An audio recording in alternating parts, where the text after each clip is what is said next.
Como eu falei na abertura do jornal, hoje, só ajeitar aqui a gravata, isso, para aparecer bem na televisão, começar a semana bem, né? Como eu falei no começo aqui da edição do Jornal da Difusora, na sua primeira edição, a gente vai fazer durante essa semana a sabatina com os candidatos ao Senado Federal, que concorrem na eleição deste ano, aqui pelo estado do Maranhão. A partir de hoje, a Difusora recebe para uma sabatina aqui no JD uns candidatos justamente ao Senado. A ordem foi definida em reunião com os representantes das 5 candidaturas que se colocam aí para concorrer ao Senado Federal. As sabatinas terão duração de 26 minutos, 13 minutos neste primeiro bloco e depois mais 13 minutos no próximo bloco, no bloco seguinte. E nesse primeiro dia de sabatina, nós recebemos aqui no estúdio da Difusora o candidato Ivo Nogueira, do Democracia Cristão. Ivo Nogueira tem 65 anos de idade, é pastor e professor do ensino médio. Candidato, são 13 minutos agora, o relógio já está colocado na tela. Muito obrigado pela sua presença aqui no Jornal da Difusora, primeira edição. Eu começo lhe perguntando sobre essa questão do tempo, do espaço. O seu partido, né, o senhor como candidato, não tem muito tempo para falar, para expor pelo menos na televisão, nos meios de comunicação, aí o seu plano de governo, o que o senhor projeta aí como candidato ao Senado Federal. Eu queria que o senhor falasse sobre a importância de uma oportunidade como essa de estar conversando aí com os maranhenses. Muito boa tarde, mais uma vez, seja bem-vindo. Muito boa tarde a todos os telespectadores. Olha, é um privilégio muito grande podermos participar desse espaço democrático que foi construído pela Difusora e outras emissoras também, de uma maneira bastante profissional, dando espaço a nosso partido, de maneira muito particular a minha candidatura ao Senado Federal, onde nós temos a chance de fazer uma demonstração, ainda que de modo resumido, daquilo que nós entendemos que fará o Maranhão avançar para o primeiro lugar e sair desse atoleiro que se encontra dentro da história, arrastando-se há muito tempo. Nós acreditamos nessa transformação e trabalhamos por ela, e eu, pastor Ivo Nogueira e o professor Joás, construímos um projeto portentoso e ousado para mudar a história do Maranhão. Comigo hoje aqui participando da sabatina, os colegas jornalistas, a Kate Almeida, o Gisele Marques e também o Diogo Tri. Aqui também já desejo uma ótima semana a todos os colegas. Kate, eu vou começar com você. Muito boa tarde. Boa tarde, Eduardo. Boa tarde ao pastor Ivo, a você que acompanha a gente pela TV, aos colegas aqui presentes. Eu vou me direcionar ao senhor com relação ao último dado, né, que foi inclusive levantado e amplamente divulgado pela Secretaria de Meio Ambiente do Estado, quando revela que em mais uma semana as praias estão impróprias para o banho. Claro que isso remete imediatamente a uma realidade que a gente observa, que se arrasta ao longo dos anos, né? Que é a balneabilidade, esgotamento, políticas públicas voltadas ao saneamento básico e, claro, tudo isso aí desemboca numa realidade que a gente já conhece, que é a CAEMA, né? E que esse retrato, na verdade, ele se amplia quando a gente leva para todo o Maranhão. Como política pública, o que é que o senhor pensa sobre o assunto e o que já tem no seu plano de governo estabelecido para que se possa, de alguma forma, amparar, né, esses municípios, uma vez que a gente sabe que quando você investe no saneamento, imediatamente você obtém aí até mesmo um resultado imediato para a saúde, né, desse maranhense. Olha, Kate, a CAEMA, ela tem um papel fundamental na construção da sociedade maranhense, de modo, em particular, das famílias do Maranhão. Subaproveitada, ou muitas vezes mal aproveitada, gera esses resultados ineficazes, porque a máquina do Estado está direcionada para o personalismo, isto é, você tem no governo inúmeras secretarias que estão trabalhando em favor de uma pessoa apenas, que é o governador ou o ex-governador. Isso daí, enquanto acontecer, o Maranhão não vai progredir, não vai avançar, porque enquanto a sua estrutura for para favorecer uma pessoa ou duas pessoas e não o cidadão comum, continuaremos nesse vai e vem de não ter nenhum tipo de progresso. A CAEMA precisa e será, sim, aproveitada dentro de uma programação e dentro de uma visão de recuperação da nossa realidade maranhense, partindo para o ponto principal. Olha, o saneamento básico não é uma brincadeira. Mais de 67% das enfermidades que chegam aos hospitais decorrem exatamente do esgoto a céu aberto, do mau saneamento feito. Isso daí, se não for levado a sério, esse negócio de venda de licenças para construções sem uma estabilidade, sem ter, assim, condições de aproveitar e modificar essa situação do esgoto e também das águas que são remetidas diretamente para as praias, cobaias sem qualquer tipo de tratamento, isso vai continuar replicando e reproduzindo continuadamente resultados negativos no nosso estado. Nós temos sim uma grande equipe preparada, gente que foi para fora do Brasil, gente que viajou o Brasil, que aprendeu com os melhores resultados para construir um Maranhão de qualidade, com água que realmente seja decente, com esgotos realmente tratados e sem medo de fazer parcerias. A CAEMA, na nossa gestão, ela vai sim receber a proteção nossa lá através do Senado, a proteção do governador Joás Moraes aqui, fazendo com que ela seja refinada e totalmente otimizada para o serviço para o qual ela foi destinada, o bem-estar da população, sem essas amarras, intrigas e burocracias que privilegiam o personalismo de uma direção ou de um governante. Gisele, boa tarde a você. Boa tarde, caros colegas. Boa tarde, pessoal de casa. E boa tarde, candidato ao Senado, Ivo, aqui presente conosco. Nós estamos hoje numa situação onde o STF está a um voto de tornar definitiva a suspensão dos efeitos da lei do piso da enfermagem. O julgamento começou na madrugada da última sexta-feira e se estende até a próxima sexta-feira, dia 16, mas está a apenas um voto de tornar definitiva a suspensão de uma lei que foi aprovada. E a minha pergunta é exatamente essa.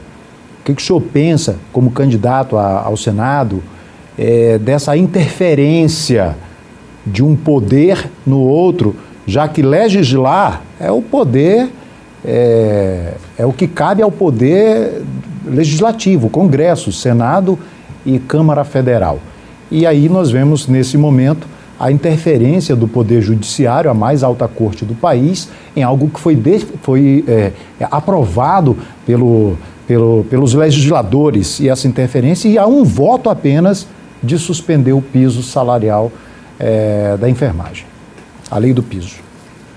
Olha, querido, é uma vergonha completa nós estarmos vivendo esse estado de coisas. Vejam bem, esta solicitação feita ao STF é justamente uma solicitação vinda da parte de correntes da esquerda, de partidos de esquerda que se dizem serem defensores do trabalhador. Ora, um salário como este, ou pelo menos esse piso que foi colocado para os enfermeiros, e eu posso falar com tranquilidade, porque fui enfermeiro da aeronáutica durante 18 anos da minha vida, e eu sei quais são as agruras que passam os enfermeiros, tendo que se revezar múltiplas vezes de um lado para o outro para salvar vidas. É uma verdadeira ofensa a quem deu sua vida durante a pandemia, e se fosse dimensionar o número de enfermeiros e médicos também que faleceram durante a pandemia tentando salvar vidas, hoje eles mereceriam um mínimo de uma homenagem. E vejam bem, com o STF, com essa natureza dele, ao invés de ser um tribunal constitucionalista, tornando-se um tribunal intervencionista, nós vamos continuar tendo uma espécie assim de governo híbrido no Brasil. Ao mesmo tempo nós temos um Congresso que governa e temos uma presidência que governa e um STF que não é para governar, governando. Isso é um ato vergonhoso, um vexame, porque a motivação que está por detrás me parece que não é uma motivação realmente constitucional. Parece que está motivado por questões políticas, ideológicas e não daquelas que atingem o verdadeiro significado de um tribunal tão relevante, com pessoas tão bem preparadas como temos no Supremo Tribunal Federal. Ao que admiramos, mas naquilo que não concordamos, nós somos voz ativa. Os enfermeiros vão ter, sim, uma voz frontal diante de todos esses acontecimentos. Vamos resgatar esse assunto quantas vezes forem necessárias, se isto não for aprovado como merece ser aprovado, e vamos mudar essa história consideravelmente. John, boa tarde. Boa tarde, Eduardo. Boa tarde aos colegas. Boa tarde a todos. Em especial o candidato, pastor Ivo. Bom, nesse gancho do Gisele do STF, a gente sabe que os ministros precisam ser sabatinados, precisam ser aprovados pelos senadores. Eu queria saber do senhor o que o senhor pensa em relação a se o senhor acha que hoje, esses critérios de escolha dos ministros é o mais adequado, se o senhor entende que deve ser juiz de carreira, qual é o seu entendimento em relação a isso, já que estamos falando de STF, não é? De que forma isso pode ser mudado no seu entendimento, na sua concepção, em relação a escolher esses ministros. Sabe que muitos deles são indicações políticas, pessoas ali ligadas ao presidente da República. As indicações passam pelo presidente também e pelo Senado. O que o senhor entende em relação a essa escolha dos ministros do STF? Bom, querido, os ministros do STF originalmente deveriam ser homens que venham da carreira jurídica, pessoas que começaram lá de trás, de uma pequena cidade do interior, avançaram na sua carreira com muito estudo, muita promoção e chegaram a serem desembargadores, que nós temos um quadro de desembargadores do Maranhão excelente, e chegar a ser, na sua carreira, conduzido, guindado ao Supremo Tribunal Federal. Acredito que, como uma medida alternativa, nós teríamos que ter as duas realidades convivendo, ou pelo menos em matérias, assim, digamos, de percentuais, né? Ou seja, pelo menos meio a meio, uma parte do STF deve realmente ser de juízes de carreira, e a outra vem desse ambiente aí que aparentemente seja democrático, né? Ou seja, que partiu do meio do povo, que elegeu seus representantes, e eles então guindam pessoas que tenham afinidade com eles para essa função muito necessária. Mas no fundamento, lá atrás mesmo, do nosso pensamento, a motivação é que sejam juízes de carreira mesmo. Candidato, a gente tem 3 minutos e 20, fazer uma pergunta rápida para o senhor responder dentro desse tempo, claro. Como é que o senhor tem visto a questão da interferência hoje da religião na política? Eu não falo nem só os candidatos, o senhor, por exemplo, é pastor. A gente percebe algumas igrejas, inclusive, até proibindo de se debater política dentro das igrejas. Eu entendo perfeitamente que a religião pode aí debater, e quando eu falo religião, eu generalizo: católica, evangélica, de matriz africana, umbanda, enfim, todas debatem política, algumas mais, outras menos. Como é que o senhor tem percebido essa questão do debate político dentro das igrejas? Olha, eu tenho 64 anos, vou fazer 65 daqui a poucos meses, né? Mas eu sou de uma época que se dizia que a igreja não se envolvia com política e o Brasil estava indo de mal a pior. Falava-se muito nas faculdades, nas ruas, que a igreja deveria se envolver em política, Aí veio a teologia da libertação e arrastou, depois do Vaticano II, a igreja cristã, ou melhor dizendo, a igreja católica, para dentro da política. Isso daí, mais tarde, gerou o quê? Influências dentro das igrejas cristãs, que não são católicas, que também foram arrastadas para o ambiente político. Hoje nós temos esse resultado, algumas igrejas extremamente politizadas e outras igrejas completamente ausentes. Mas você é a favor ou é contra? Olha, eu acredito que a igreja é um segmento da sociedade. O problema não é se a igreja participa ou não participa da política. O problema é se a igreja quer impor ou não seu modelo à política. Se isso acontecer com qualquer segmento, nós vamos estar num caminho bastante perigoso. A igreja tem seus princípios, que são princípios universais, como a questão da família, da vida, a questão do amor a Deus, são princípios universais. Mas isso não implica em dizer que, ao ter esses princípios, nós teremos também o mesmo procedimento que houve no passado, de gerar uma Santa Inquisição, uma coisa dessa natureza, porque a sociedade já evoluiu bastante para não dar mais prestígio a essas coisas. Pastor, considerando que a laicidade do Estado, o senhor como senador, por exemplo, como é que o senhor se comportaria, por exemplo, diante de questões que fossem referentes à religião e que fossem, por exemplo, se contrapusessem à sua particular religião e isso fosse discutido no Senado? Por exemplo, em relação a uma outra religião, como é que o senhor se comportaria? O senhor defenderia baseado no seu ponto de vista da sua religião, ou o senhor manteria uma neutralidade, uma visão para analisar aquilo, entendendo a laicidade do Estado? A laicidade do Estado surge exatamente dentro da religião protestante.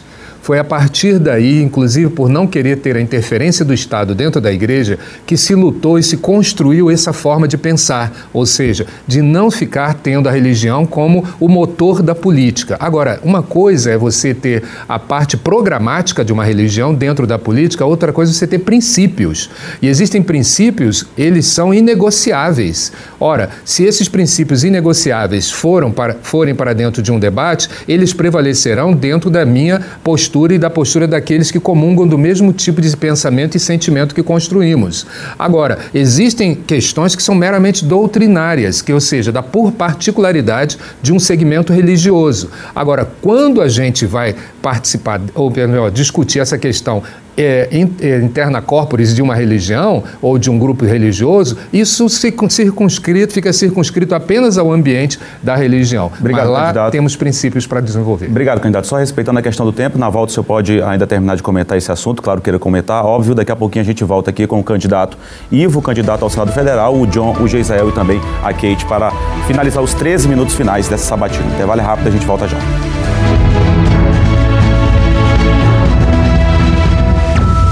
Volta com o Jornal da Difusora na sua primeira edição. A gente segue com a sabatina com o candidato ao Senado aqui pelo estado do Maranhão, Ivo Nogueira. Kate. Candidato, ainda há pouco eu falava sobre essa ferramenta do turismo que, além de gerar emprego, renda, né, a partir de uma boa balneabilidade, consegue agregar para os maranhenses, né? Mas quando você não tem essa ferramenta, fica muito mais complicado. E aí a gente tem um déficit gigantesco de famílias que hoje passam fome, estão na extrema pobreza, com uma concentração considerável na área da Baixada Maranhense, com mais de 70% de pessoas que estão nessa situação, né? Nós temos aí nomes postos exatamente para ocupar essa cadeira no Senado.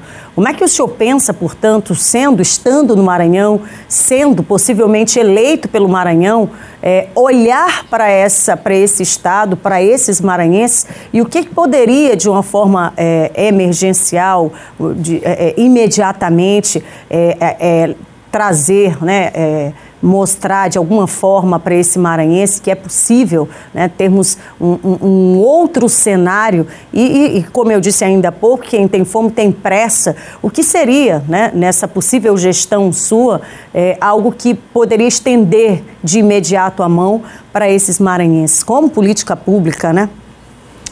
Ok, Kate, é assim, o Maranhão, claro, ali na Baixada, já sofreu inúmeras promessas de que vamos ali resolver isso, resolver aquilo, e continua do mesmo jeito há anos e anos e anos e anos. Nós temos uma ideia que é assim: primeiramente, nós temos que acabar e eliminar com a miséria. Outra vez eu disse claramente aqui que quando nós começarmos o nosso projeto, a primeira coisa que nós vamos fazer é combater a miséria.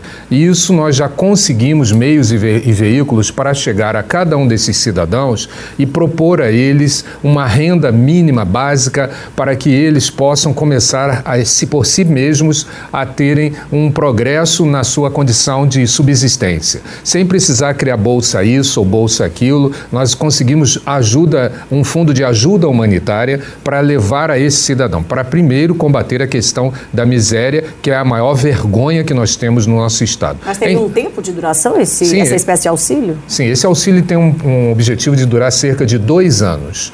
Nesse período de 2 anos, passa um processo de formação, de preparação desses que estão ali na Baixada, que tem não só o pescado, não tem só o cultivo de alimentos, ou mesmo a produção de grãos e muitos outros benefícios naturais que estão à sua disposição, que precisam ser otimizados. Normalmente, ao invés de se ir lá resolver o problema, o que acontece é que as pessoas chamam as pessoas da Baixada para virem cá, para terem seus problemas resolvidos. Nós vamos lá resolver os problemas, nós vamos lá estabelecer hospitais realmente de alta complexidade em vários setores da Baixada Maranhense. Nós vamos lá levar escolas técnicas, vamos lá levar realmente escolas e faculdades que aproveitem a juventude para que eles aprendam lá a forma melhor de desenvolver a sua realidade social e a sua realidade humana naquele ambiente. Nós vamos lá procurar combater os vetores que estão causando essa miséria excessiva naquele lugar e a tentativa que muitos fazem de fugir e não conseguem das garras de políticos velhos e de pessoas que dominam a mente e o coração de pessoas tão boas de coração. Nós vamos lá acabar com a situação que o idoso está enfrentando, vamos ao quilombola, nós vamos aos indígenas, nós vamos ao cidadão maranhense comum. Então seria, só para quem está em casa poder entender, seria uma oferta de auxílio com duração de 2 anos e nesse período também seria oferecido mecanismos para que esse maranhense, para que esse cidadão pudesse, digamos, caminhar com as próprias pernas, é isso? Exatamente, exatamente. Ao ir lá, nós vamos, por exemplo, levar o saúde móvel. Ao ir lá, nós vamos levar também os sementes do amanhã. Ao ir ao cidadão da Baixada, nós vamos lá levar um ambiente de aproveitar a sua condição de aprendizado. O maior problema da educação do Maranhão não é o ensino médio, que até teve algum avanço. O maior problema do Maranhão é a educação infantil, a educação básica e fundamental do Maranhão, que são um fracasso completo por falta de articulação. Não há articulação do Estado com os municípios. E os resultados são péssimos. Onde se fala que o Maranhão é péssimo na educação é exatamente no ensino fundamental e médio. Aliás, perdão, no ensino fundamental e básico, que estão realmente abandonados, com prefeitos se esforçando e secretários se matando, mas sem qualquer investimento sério do Estado com relação a essa realidade. Então nós vamos lá levar algumas soluções. John, pode ser, então fica à vontade. Porque dentro desse assunto, eu queria só saber o seguinte, pastor, porque muitas vezes o próprio eleitor ele não sabe diferenciar os papéis. Sim. De quem é prefeito, de qual é o papel de um governador, qual é o papel de um deputado, de um senador, e muitas vezes até pelas práticas dos políticos, quando, por exemplo, chega um vereador prometendo asfaltamento de rua, que é um trabalho do executivo. O vereador ele pode até fazer essa solicitação. Há essa confusão feita por parte até da própria classe política. Eu vejo o senhor aqui se direcionando e em algumas falas que às vezes me faz confundir se o senhor é candidato a senador ou se o senhor é candidato a governador. Então, eu queria que o senhor deixasse claro para as pessoas, porque quando dizem, vamos levar isso, vamos levar aquilo outro. O papel de um senador é bem diferente de um papel de governador. Então eu queria que o senhor deixasse isso mais claro quando o senhor fala dessas propostas. E também esclarecer, o senhor é contra bolsas? Porque o senhor falou, não levar bolsa aquilo, não. O senhor votaria, por exemplo, contra o auxílio de R$600? É claro que não. O que eu estou tentando demonstrar para você e para todos os telespectadores? Nós temos uma prioridade que é, no momento, tirar o Maranhão da miséria, tirar o Maranhão da fome. Não é fazer restaurante popular no centro da cidade, é alimentar o povo que está na periferia. O que nós temos que entender? Nesse primeiro momento, nós temos que construir uma força-tarefa, unir todos, não só o governador, a responsabilidade é sua. Não, a responsabilidade é do governador, do senador, dos deputados, dos prefeitos e vereadores. Enquanto não fizermos esta articulação, nós vamos ter os mesmos resultados de sempre. Então vai parecer que quando um deputado falar do nosso grupo, está falando como governador. Vai parecer quando um deputado federal falar também, o senador também e o próprio governador também, porque nós temos em mente que o primeiro processo que nós temos que fazer, independente de qualquer coisa, é tirar o Maranhão da miséria. Isso é uma vergonha. Isso daí é prioridade 00. Me perdoe a interrupção. Eu digo isso porque uma coisa é o executivo que tem ali a caneta na mão e que ele tem um poder mais direto. Isso não acontece com quem trabalha no legislativo, porque você depende dos seus pares, você depende de aprovação, de indicações. Então, nesse sentido, eu procuro deixar claro para as pessoas de casa a diferença entre o papel de um senador, o papel de alguém que está no legislativo e o papel de quem está no executivo. A própria origem da palavra é executivo, quem executa, legislativo, quem cria leis, quem fiscaliza o executivo, para que fique claro, para que as pessoas não sejam confundidas nessa história. Fulano é senador, agora sim ele vai resolver o problema da fome no Maranhão. Detalhe, viu, Gisele? Se o senhor me permite rapidamente, até para que o eleitor que está em casa também entenda a quem ele tem que cobrar nesse exato momento. Exato. Porque, por exemplo, nós temos aí mais de 7 anos, mas que os papéis foram meio que trocados, né? E essa é uma realidade que a gente vivencia aqui. Então, saber exatamente você em casa, fazer esse dever de casa, mas também cobrar daqueles que estão nessas cadeiras atuais e que, de alguma forma, não fizeram o movimento correto que precisavam, né? Exato. Agora vejam bem, quem foi que votou contra o saneamento básico? Não foram os senadores do Maranhão? Quem foi que votou contra vários benefícios para a população? Não foram os senadores do Maranhão que participaram de votações contrárias ao interesse público do nosso estado do Maranhão? Colocar o Maranhão em primeiro lugar é levar esse tema, não só o tema, essa realidade para Brasília, para a presidência da República, para os senadores entenderem que nós não vamos ficar lá apresentando apenas estatísticas. Nós vamos falar que temos realidades. Vamos dizer lá no Senado Federal que nós somos um grupo só. Nós não somos uma fragmentação de pessoas ou pensamentos. Nós não somos um grupo que está lá defendendo ideologias. Nós estamos defendendo a população do Maranhão. Uma lei que é defendida ou uma fiscalização que seja feita, como, por exemplo, acredito eu que um senador do Maranhão deveria fiscalizar o DENIT do Maranhão pelos serviços de péssima qualidade que são feitos nas nossas estradas. Isso daí não é visto em lugar nenhum. Então, não é só o governador que tem que reclamar, é o senador, é toda a família maranhense. E é por isso que talvez vocês, não vocês, mas muitos ficam assustados quando vem um senador falar como um cidadão comum, falando como alguém que tem interesse pela maioria e não ficar nessa questão escolada do Senado Federal, que faz com que os senadores vão para ali, fiquem deslumbrados com os privilégios de Brasília e acabem não cumprindo o papel fundamental, que é primeiramente tirar o Maranhão da miséria. John, pergunte rapidinho, né? Porque, por favor, porque vai ter 2 minutos, né? Tem temas importantes no Senado, se o caso vence as eleições, temos a questão das fake news, jogos de azar, mas eu quero me reportar principalmente a questão da reforma tributária, que é um tema muito importante, não é? E que não avança no Senado. Eu queria saber do senhor o que o senhor pensa em relação a esse tema, se o senhor defende unificação de impostos, qual é o seu pensamento, já que temos inclusive um relator, um senador maranhense, mas se não consigo dar andamento ali a essa reforma tributária. Candidato, só tem 20 segundos para responder a resposta do John e depois 2 minutos, ou pode... só tem 2 minutos e meio para finalizar a resposta e considerações finais. Vocês são fantásticos. Olha, eu quero dizer o seguinte, John, eu sou defensor do imposto único. Para mim, ele termina todas essas dificuldades. Não é o IVA, não, que parece ser o meu xará feminino.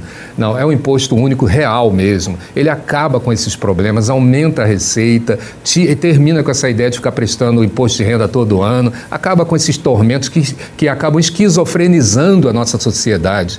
Nós começamos com o imposto único e vamos ter um Maranhão, um Brasil muito melhor. Então, essa reforma, sabe, porque isso para mim chama-se má vontade. É má vontade. Então, eu vou ser uma voz no deserto? Pode ser, mas vai chover, porque nós vamos fazer realmente o Brasil ouvir toda semana sobre imposto único. Eu vou a São Paulo e vou a outros lugares onde foram formados e fundamentados esses pensamentos para dizer à nossa gente, o imposto único, 1% de toda a movimentação bancária, resolve sim essa questão no nosso país. E eu tenho certeza que essa reforma que está aí é porque tem alguns interessados que ela permaneça assim, porque se beneficiam. Mas nós vamos ser a voz, e tem outros lá também que pensam da mesma forma, e nós vamos começar a trabalhar diferenciado. Agora eu quero dizer uma coisa, eu quero agradecer a todos vocês que estão dando a oportunidade a mim de vir aqui e falar dos nossos ideais, dos nossos sonhos. Eu sou defensor da família. Não adianta, esse é um princípio que eu não abro mão. Eu amo a Deus de todo o meu coração. E para mim isso é inegociável. A Bíblia diz em Provérbios 23, compra a verdade e não a vendas. Nenhuma moeda vai me comprar quanto a isso. Já fizeram tudo para comprar a minha candidatura e eu renunciei a tudo isso. Eu quero uma Maranhão melhor. Eu quero as famílias prósperas. Eu quero lutar pelo Maranhão. Eu não vou para resolver os problemas de Brasília, de São Paulo, de Rio de Janeiro. Eu vou para lutar para resolver ou combater os problemas que tem no Maranhão, lutar pela nossa gente, porque é gente boa, é gente maravilhosa e está sofrendo há muitas décadas e sendo levada dia após dia para cenários de guerra, de conflitos. Os meus quilombolas, da qual eu faço parte, vamos assim, são pessoas que eu não posso esquecer. O Maranhão, que é diferente, vem com a gente. Obrigado, candidato. Obrigado, candidato Ivo Nogueira. Obrigado também, Kate, John e Geisrael, que vão seguir aqui comigo, claro, no Jornal da Difusora, primeira edição. Obrigado pela sua presença aqui, o candidato Ivo Nogueira, candidato ao Senado Federal.